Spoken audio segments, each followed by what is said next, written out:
Hi everyone, কেমন আছো সবাই? আশা করি ভালো আছো। আমিও ভালো আছি। তো আমার আরেকটা দিন নিয়ে চলে আসলাম তোমাদের সামনে। তো আমার ভিডিওগুলো কেমন লাগে অবশ্যই তোমরা জানিও। এখন আমি বানাচ্ছি হচ্ছে আমার ছেলের জন্য টিফিন। আমার ছেলেকে 2 দিন আমি চাউমিন করে দিয়েছি, আজকে বানাচ্ছি হচ্ছে পাস্তা।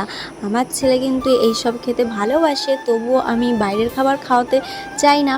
কিন্তু আজকে আমি বাড়িতে বসেই বানাচ্ছি, আর বাড়ির খাবারই ওকে বেশি খাওয়ানো হয়, বাইরের খাবার খাওয়ানো হয় না। আমরা বলতে গেলে বাইরের খাবার খাই না, বাজারের খাবার। আমরা সব সময় চেষ্টা করি বাড়িতে বানিয়ে খাওয়ার, আর সব সময় এটাই হয়ে এসেছে অনেক দিন থেকেই। আমার ছেলে যখন অনেক ছোট তখন থেকেই বাড়িতেই সব কিছু তৈরি করা হয়। যেমন বাজারের থেকে আগে চপ, সিঙ্গারা, এগরোল সব কিছু আনতো, কিন্তু এখন আর সেটা হয় না। আমরা এইসব জিনিস এখন বাড়িতেই বানিয়ে খাই, যেমন চাউমিন, এগরোল, পাস্তা। তারপরে মা একদিন সিঙ্গারা বানিয়েছিল, তো সেই ভিডিও তোমাদের সঙ্গে শেয়ার করা হয়নি। তো আবার যখন বানাবে তখন তোমাদের সঙ্গে শেয়ার করব।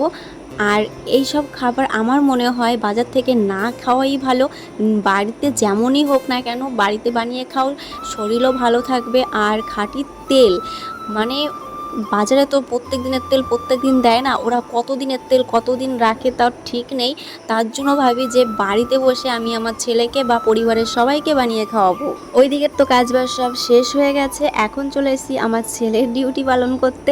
আমার ছেলের সামনে যদি আমি না থাকি আমার ছেলে কোনো কাজই করে এগোতে পারে না। এই যে যেমন জামাটা ইস্ত্রি করে দিচ্ছি, আর জামাটা ইস্ত্রি করার পরে ওকে জামাটা পরিয়ে দিতে হয়, জামার বোতামটাও লাগাতে পারে না, বলে মা আমি পারি না। আসলে জামার বোতামগুলো একটু টাইট আছে, মানে ওই ছিদ্রটা, তার জন্য ও পারে না। আর তার জন্য আমাকেই ওকে পরিয়ে দিতে হয় জামাটা। আর অন্য কাজগুলো ও নিজেই করে নেয়, যেমন ওর বই গোছানো, মাথা আঁচড়ানো, স্নান করা, সব কিছু ও নিজেই করে নেয়। হ্যাঁ, মাঝে মাঝে কিন্তু ও জামা কাপড়ও নিজেই ধুয়ে দেয়। এই যে স্কুল ড্রেসটা দেখেছো, ও স্কুল থেকে এসে ও স্কুল ড্রেসটাও ধুয়ে দেয়।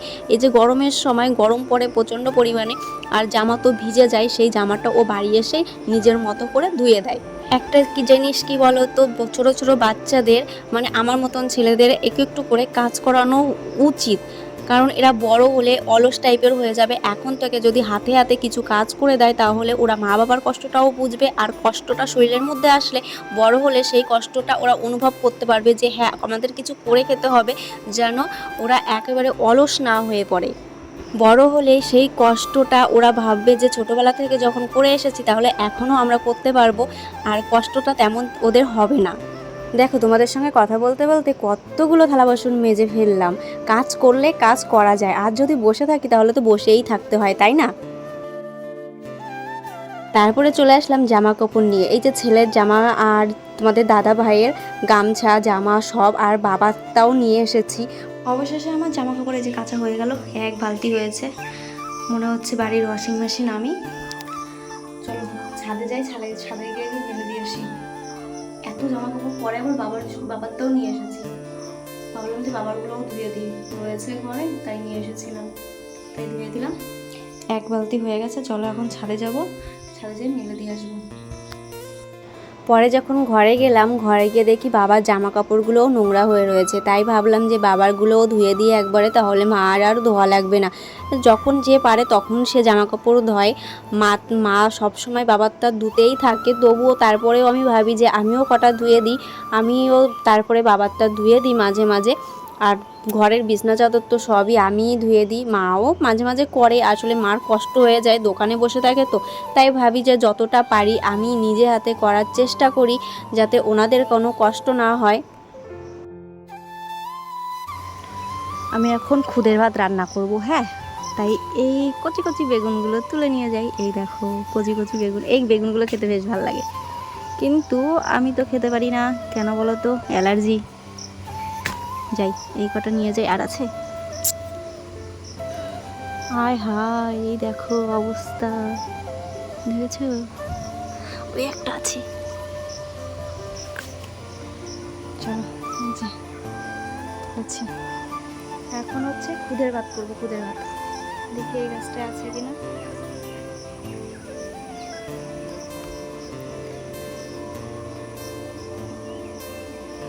এই গাছটাই সব ছোট ছোট, কটা লঙ্কা তুলবো। এরকম লঙ্কা হয়েছে গাছে, দেখেছ? এই দেখো পেকে গেছে লঙ্কা, লঙ্কাগুলো তুলি। যা, এ তো ভেঙেই ফেললাম গাছটা, কি হবে বলো? মা দেখলে বকা দেবে যে আমি গাছের ডালটাই ভেঙে ফেলেছি। দেখি এই গাছে এগুলো কচি, পাকাগুলো নিয়ে যাই।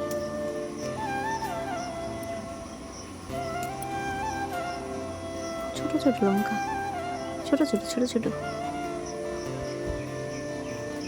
বোম্বাই লঙ্কা হয়েছে, দেখবে? দেখো বোম্বাই লঙ্কা দেখেছো?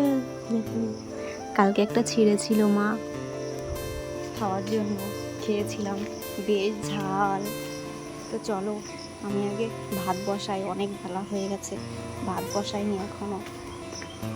পাশের বাড়ির কাকিমার জন্য আমাদের একটু খুদের ভাত খাওয়া হচ্ছে। কাকিমারা ধান ভাঙিয়েছে, সেই ধান থেকে যখন ঝাললো তখন এই খুদগুলো বেরিয়েছে, আর এখন আমরা ভালোই খেতে পাচ্ছি। খুদের ভাত দিয়ে যাচ্ছে, নাও করতে পারি না যে খাবো না, মুখের উপর না বলাটা কেমন একটা লাগে, কিন্তু ভালো লাগে খুদের ভাতগুলো, তার জন্য না বলছি না। আর হয়ে গেছে রান্না, আর রান্নার পরে আমি কিন্তু খেতে বসে গেছি। খুদের ভাত বলে কথা, কত কত বছর ধরে খাই না, আর এখন মাঝে মাঝে খেতে পাচ্ছি, তাই খেয়ে নিচ্ছি। আর ভীষণ গরম, দেখো আমার হাতটা মনে হচ্ছে পুড়ে যাচ্ছে, আর খাওয়া তো তর্স হচ্ছে না। যতই গরম হোক, আগে ভাতগুলো খেয়ে নিই, তারপরে দেখা যাবে। আমি খাওয়া দাওয়ার পরে তারপরে মাকে পাঠিয়ে দেবো যে তুমি কটা খেয়ে নাও, মা দোকানে বসে আছে। আর দিদিমাকে যদি কিছু একটা খাওয়াই, সকালবেলা তো খাওয়ানো লাগবে, তাই দিদিমাকেও খাইয়ে দেবে। তারপরে চলে এসেছি রান্না করতে, আর কি রান্না করব আজকে সেটাও তোমাদের বলবো। আচ্ছা বলছি, আমরা আজকে রান্না করেছি কচু শাক, মাছের ঝোল, আর হচ্ছে মাছের তেল এনেছিল, যেটা ডিম তেল যেটা বলে সেটা, তা দিয়ে হচ্ছে বেগুন দিয়ে আজকে ভাজবো। আর এটাই হচ্ছে আজকে রান্না। গরমের মধ্যে অত বেশি ঝামেলা করছি না, এই 3 পদ দিয়েই আজকে খাওয়া হয়ে যাবে। আর দিদিমার জন্য, দিদিমা তো কিছু খেতে চাচ্ছে না, দিদিমার জন্য ওই মাছের ঝোল দিয়ে খাইয়ে দেবে। আর মাছের ঝোলে যেহেতু পেঁয়াজ রসুন কিছুই দিচ্ছি না, ওর জন্য দিদিমা খেতে পারবে। আর যেটা মাছের তেল বললাম, ওটার মধ্যেও পেঁয়াজ রসুন কিছুই দেবো না, শুধু বেগুন দিয়ে ভাজবো, তাহলে দিদিমা ওটাও খেতে পারবে। কিন্তু দিদিমা তো কিছুই খেতে পারছে না, শুধু লেবু দিয়েই ভাত খাচ্ছে। যে দুটো খাচ্ছে, তারপরে আবার পরেক্ষণ বলছে যে বমি পাচ্ছে। এবার জানি না কেন এটা বলছে। তারপরে রান্নাবান্না হয়ে গেছে, আর হয়ে যাওয়ার পরে প্রত্যেক দিনের কাজ, যেটা আমার পরিষ্কার পরিচ্ছন্ন করা, এটা আমি প্রত্যেক দিনই করে থাকি, আর রাত্রিবেলা তো করেই রাখি। যেহেতু রান্নাঘরটা একটা লক্ষ্মীর জায়গা, তোমরা সবাই জানো, তাই মুছে টুছে সব কিছু যত্ন সহকারে রাখছি। আমি জানি না তোমরা কি করো, আর তোমরা আমার মতন করো না আমার থেকে ভালো করো, সেটাও কমেন্টে জানাবে, তাহলে আমিও তোমাদের মতন একটু করার চেষ্টা করব। আমার যতই কষ্ট হোক, আমি পরিষ্কার পরিচ্ছন্ন করে রাখতে চাই সব কিছু যতটা পারি। এদিকে ছেলেও বাড়ি এসেছে, ওকে খেতে দিয়েছি, খেতে টেতে দিয়ে ও কিন্তু চলে গেছে টিউশানিতে। ওর 3টে থেকে টিউশানি, আজকে রাত 9টা বেজে যাবে ওর বাড়ি আসতে, কারণ 2টো জায়গায় টিউশানি পড়তে যাবে। তারপরে আর বাড়ি আসবে, তোমাদের দাদাভাই নিয়ে আসবে গিয়ে। আর আমি বিকালবেলা এই যে জামা কাপড়গুলো ভাজিয়ে নিচ্ছি, এই জামা কাপড়গুলো যে সকালবেলা ধুয়ে দিয়েছিলাম, সেইগুলো ছাদ থেকে নিয়ে এসেছি। আমি যদি ছেলেকে বলতাম, ছেলে বলতো আমি পারবো না, কারণ আমার ছেলের হনুমানের ভয় ভীষণ, ও ছাদে যেতেই চায় না।